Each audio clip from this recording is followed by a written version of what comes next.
Bismillahirrahmanirrahim. Assalamualaikum warahmatullahi wabarakatuh. Innal hamdalillah nahmaduhu wa nasta'inuhu wa nastaghfiruh wa na'udzu billahi min shururi anfusina wa min sayyiati a'malina. Man yahdihillahu fala mudilla lahu wa man yudlil fala hadiya lahu. Asyhadu an la ilaha illallah wahdahu la syarika lah wa asyhadu anna Muhammadan 'abduhu wa rasuluh la nabiyya ba'dahu amma ba'd. Ikhwati fillah, rahimani wa rahimakumullah. Pada kesempatan kali ini kita akan sama-sama melanjutkan pembahasan pada pertemuan sebelumnya, yaitu mengenai Perang Hunain, di mana penyebab terjadinya adalah ketidaknyamanan beberapa sekutu dari Quraisy, yang dalam hal ini adalah kabilah Hawazin dengan Thaqif. Mereka tidak nyaman dengan orang-orang Muslim atau kaum muslimin secara umumnya dengan Nabi Muhammad SAW yang telah menaklukkan kota Makkah. Yang itu artinya tentu akan membuat mereka tidak nyaman. Sekutu terbesar mereka, orang-orang Quraisy, sudah dikalahkan oleh kaum muslimin. Dan mereka beranggapan bahwa setelah kaum muslimin menaklukkan kota Makkah, setelah mengalahkan orang-orang Quraisy, nanti akan ada waktunya untuk mereka. Artinya kaum muslimin akan menyerang tempat-tempat mereka. Itu anggapan yang mereka pikirkan. Namun nyatanya tentu Rasulullah SAW tidak akan melakukan hal tersebut, bahkan akan membuka lebar pintu untuk mereka supaya mereka juga bisa masuk ke dalam Islam. Tetapi di balik itu, dua kabilah ini justru mengumpulkan pasukan untuk menyerang kaum muslimin sebelum mereka diserang oleh kaum muslimin. Baik. Di sini Syekh menyebutkan wa kana 'adadul muslimin 12 alfan minal mujahidin. Jadi Rasulullah ketika mendengar kabar bahwasanya dua kabilah ini akan melakukan penyerangan terhadap kaum muslimin, Rasulullah SAW dengan sigap mengumpulkan pasukannya sebanyak 12.000 pejuang. Wa adadul kuffaru 20 alfan. Sedangkan pihak musuh mereka menyiapkan 20.000 pasukan. Jadi dari dua kabilah tersebut mereka juga menghasut kabilah-kabilah yang lainnya yang masih sangat fanatik terhadap kejahilian mereka. Masa-masa jahiliyah terdahulu dan sekutu-sekutu orang-orang Quraisy yang masih fanatik terhadap mereka, itu mereka kumpulkan menjadi satu. Sehingga terkumpullah 20.000 orang untuk melakukan penyerangan terhadap kaum muslimin. Wa nadhara al-muslimuna ila jaishihim al-kabir fagtaru bil kathrah. Lalu ketika kaum muslimin melihat jumlah mereka saat itu, mereka sedikit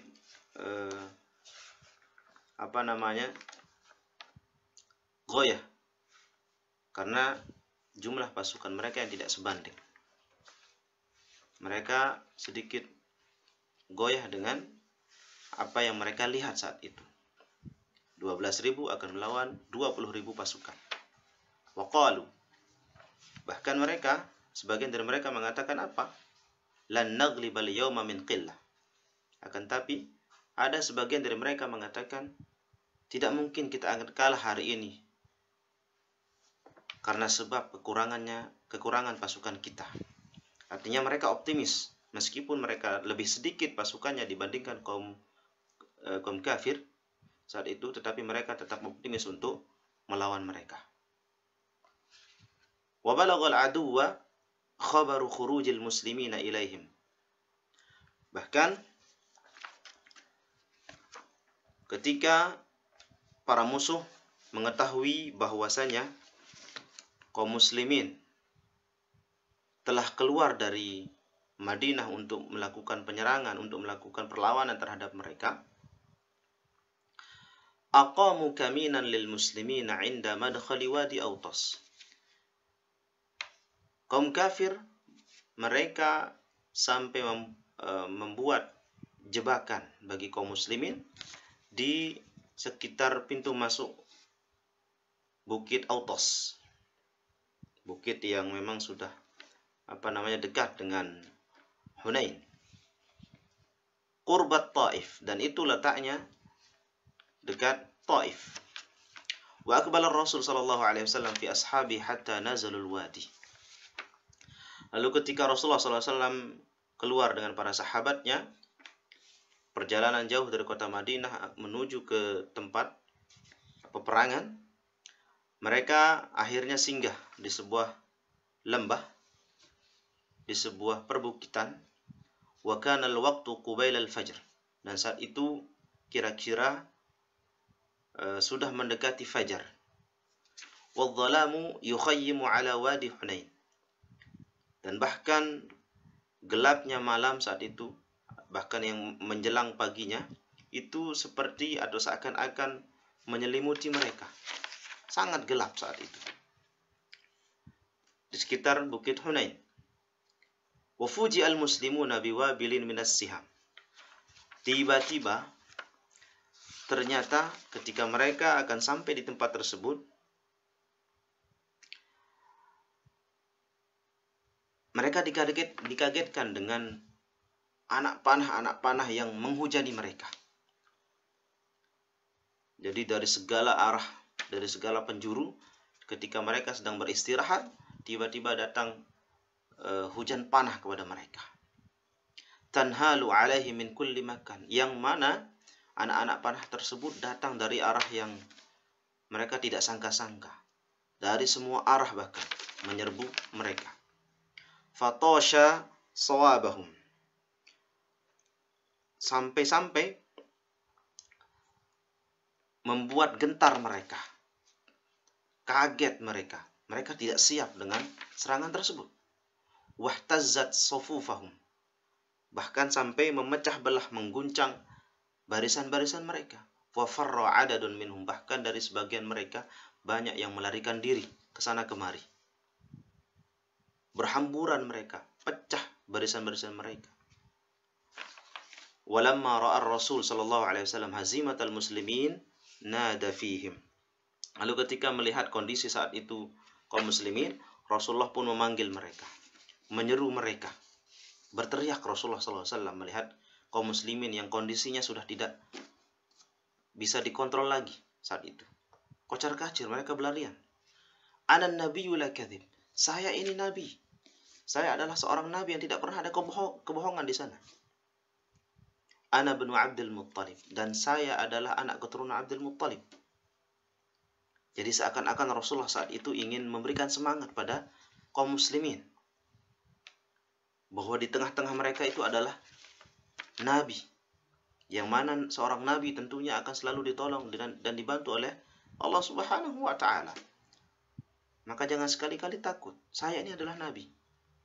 Selama kalian masih setia terhadap nabi, tentu Allah akan selalu membantu kita. Jadi seakan-akan itu yang akan disampaikan kepada kaum muslimin oleh Rasulullah sallallahu alaihi wasallam. Famastata'a ahadun minal kuffari an yukhrijalah ma'annahu huwal matlubi sallallahu alaihi ma'anna anhu huwal matluba sallallahu alaihi wasallam. Tidak ada satupun dari orang-orang kafir yang bisa mengeluarkan Rasulullah dari barisan kaum muslimin. Jadi serangan tersebut yang digencarkan kepada kaum muslimin itu hanya untuk bagaimana supaya memisahkan Rasulullah dengan kaum muslimin oleh orang-orang kafir ini. Tetapi apa? Mereka tidak mendapatkan hasil. Justru Rasulullah saat itu masih dijaga, dilindungi oleh para sahabat-sahabat yang lainnya. Bahkan disebutkan dalam riwayat yang lainnya bahwa yang bersama Rasulullah hanya sekitar 80 orang yang melindungi saat itu. Wa amara Rasul sallallahu alaihi wasallam al-Abbas an yunadi fin nas. Kemudian Rasulullah sallallahu alaihi wasallam memerintahkan Abbas untuk menyeru kaum muslimin karena beliau punya suara yang sangat lantang. Faqala ya ma'syaral ansar wa ya ma'syaral muhajirin ya ashab asy-syajarah. Fa'ajabuhu labbaika ya Rasulullah labbaik. Jadi Rasulullah SAW memerintahkan Abbas untuk memanggil lagi kaum muslimin, menyuruh mereka untuk berkumpul, menguatkan barisan-barisan mereka. Apa kata Rasulullah dalam perintahnya kepada Abbas? Ya ma'syaral ansar. Panggil mereka, ya ma'syaral ansar, wahai kaum ansar. Wa ya ma'syaral muhajirin, wahai kaum muhajirin. Wa ya ashab asy-syajarah, dan wahai para penghuni baiat yang berada di bawah pohon saat itu. Maksudnya apa? Jadi mereka-mereka yang pernah berbaiat kepada Rasulullah SAW di Baiatur Ridwan. Kalau antum masih ingat saat itu, ketika kaum muslimin berbaiat kepada Nabi SAW, apapun yang terjadi kepada mereka, mereka akan selalu setia kepada Rasulullah SAW. Kapanpun itu, bukan hanya ketika Sulhul Hudaybiyah saja, tetapi peperangan-peperangan yang lainnya. Jadi mereka dipanggil oleh Rasulullah, ya ashab asy-syajarah, wahai para pembaiat Nabi yang berada di bawah pohon saat itu, di Baiatur Ridwan.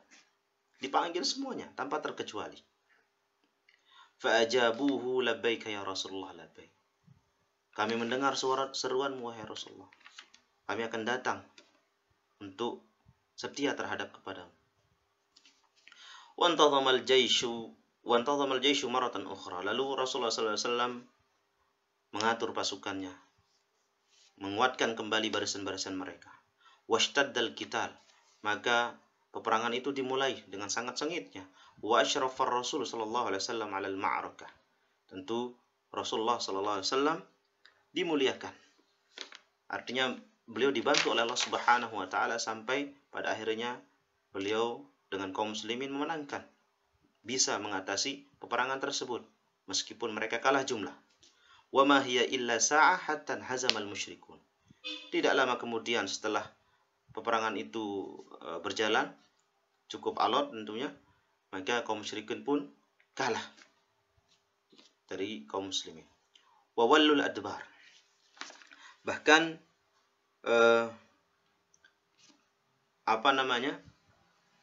kondisinya terbalik. Mereka yang kocar-kacir. Tarikinan nisa wal amwal wal aulad. Bahkan mereka meninggalkan perempuan-perempuan mereka, meninggalkan anak-anak mereka, harta-harta mereka. Wa fi sahih Muslim. Lalu dalam sahih Muslim diceritakan, thumma akhadha Rasulullah sallallahu alaihi wasallam hasayat. Di dalam sebuah kisah, di dalam sebuah riwayat disebutkan bahwa ketika mereka diserang oleh kaum musyrikin, Rasulullah pun mengambil beberapa kerikil segenggam, dilemparkan, farama biha wujuhal qaum, lalu dilemparkan kepada orang-orang kafir tersebut, dilemparkan oleh Rasulullah SAW. Thumma qala in hazamu, kalahlah kalian, kalahlah. Dari sambil melempar sambil berdoa Rasulullah, kalian kalah, pasti kalah. Wa rabbi Muhammad, demi Tuhannya Muhammad, demi Allah. Qala al-Abbas radhiyallahu anhu, fama huwa illa an ramahum. Tidak ada satupun yang tersisa kecuali Rasulullah melemparkan mereka dengan batu kerikil tersebut. Fama zalat ara haddahum kalila.